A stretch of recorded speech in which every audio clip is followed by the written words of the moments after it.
Good evening everyone, welcome back to my channel. My name is Shikha Sharma and I am a teacher by profession and my channel name is Teach Learn and Grow with Me. आप लोगों के बहुत सारे comments में doubt थे regarding assistant teacher nursery eligibility, तो उसी के लिए मेरी ये वीडियो है कि क्या आप एलिजिबल हैं for this assistant teacher nursery post और नॉट। तो फर्स्ट ऑफ ऑल हमारी जो 1455 वैकेंसीज आई हैं एनटीटी टीचर की इन DSSB, उसके लिए आप लोगों का कन्फ्यूजन था कि आपका क्या एलिजिबिलिटी होगी, क्या क्वालिफिकेशन होगी। तो सबसे पहले आप लोगों का एनटीटी कोर्स इसमें होना चाहिए। अगर आप लोगों ने कम से कम 2 साल का डिप्लोमा किया है या बीएड इन नर्सरी करी है तो आप इस पोस्ट के लिए एलिजिबल है। आप बेफिक्र होकर इसके लिए फॉर्म्स फिल कर सकते हैं। आपके फॉर्म्स आपको विद इन अ वीक देखने को मिलेंगे। आपका डिटेल नोटिफिकेशन वेबसाइट पे इसी वीक रिलीज हो जाएगा।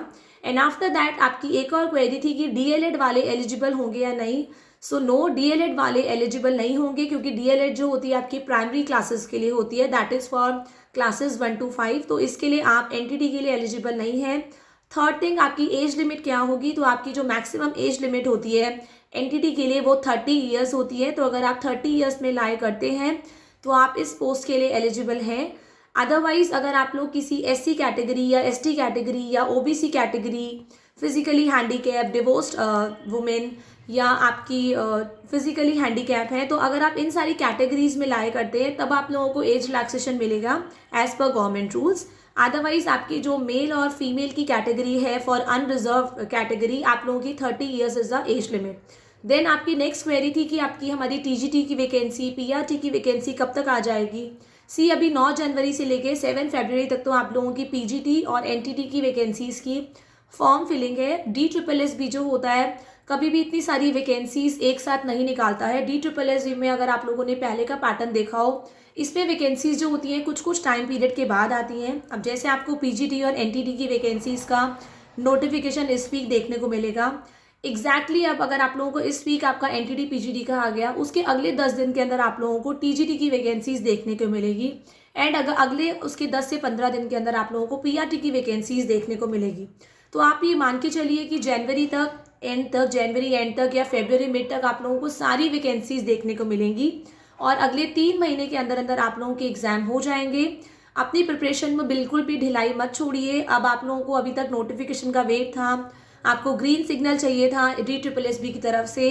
आप लोगों को ये भी डाउट था कि मैम वैकेंसीज आएंगी भी या नहीं, क्या हम वेट करते रह जाएंगे। अब आप लोगों का सारा डाउट क्लियर हो गया है। तो अपने पूरी 100% अपना इन वैकेंसीज के लिए दे दीजिए क्योंकि नेक्स्ट टाइम फिर अगले 2-3 साल तक वैकेंसीज नहीं आती हैं। ये आपकी 2021 के बाद 2024 में वैकेंसीज आ रही हैं, ऑलमोस्ट 3 ईयर्स बाद।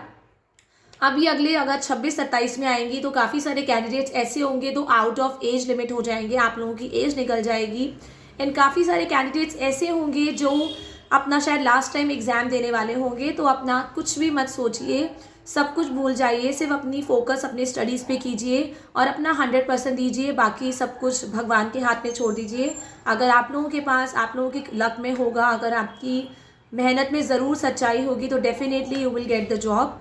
मैंने आप लोगों को बताया था, मैंने एक बार KVS की जॉब छोड़ी थी, एक बार DSSB की छोड़ी थी, बट सेकेंड टाइम मुझे मौका मिला।